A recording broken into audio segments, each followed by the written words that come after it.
hasigaye iminsi 9 ngo imikino y'igikombe cy'isi itangire muri Katari. Nk'uko bimaze kumenyerwa, ikipe y'igihugu yakiriye iki gikombe niyo ifungura iri rushanwa. No kuvuga ko ikipe y'igihugu ya Katari izakira umukino wa mbere na Ekwateri ku itariki ya 20 y'uku kwezi kwa 11. Bibaye ubwa mbere mu mateka imikino y'igikombe cy'isi ibera mu burasirazuba bwo hagati, ndetse n'ubwa mbere iyi mikino ibaye ari mu mpera z'umwaka. Katari yitabiriye igikombe cy'isi ku nshuro ya mbere mu mateka kuva yabona ubwigenge. Iramutse itsinze uyu mukino wa mbere bishobora kuba byayiha amahirwe menshi yo kuba yagera muri kimwe cya 16. Bimaze kumenyerwa kandi ko amakipe y'ibihugu menshi akinisha abakinnyi ibyo bihugu biba byarahaye ubwenegihugu.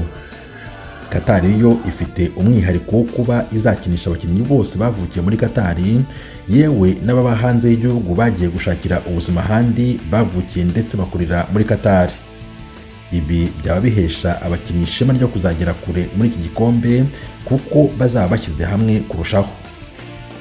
Umuhati igihugu cyagize wo gukundisha abana bahavukira gukunda igihugu no kugiserukira mu marushanwa akomeye nk'aya wahatiye igihugu kubaka ishuri ry'imikino ryitwa Aspire Academy gatwaye akayabo ka miliyari 1,300,000 z'amadolari.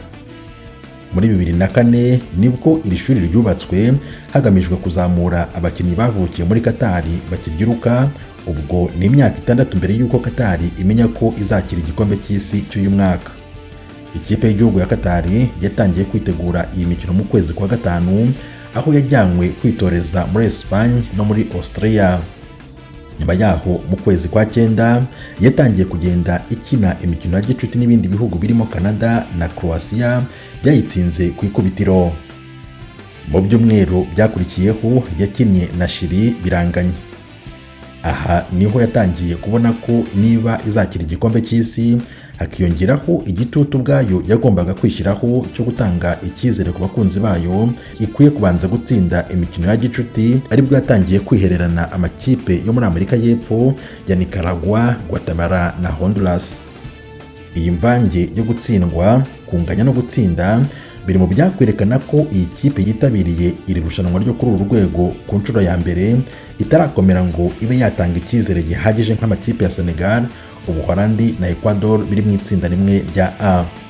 Uretse kuba ikipe ya Katari itabihabwa amahirwe yo kurenga umutaru cyangwa ngo igere kure, ntibyayibujije gutungurana mu gikombe cya Aziya muri 2019 ubwo yagitwaraga itsinze Ubuyapani 3-1. Wowe wakurikiye iyi nkuru, Katari yitabiriye irushanwa ku nshuro ya mbere uyiha amahirwe angana iki? Cyangwa se ikipe ubona izagera kure muri iki gikombe ni iyihe? Twandikire. Ndabashimiye, mwari kumwe nanjye Team Harris Shimwe ku ijwi ry'Amerika.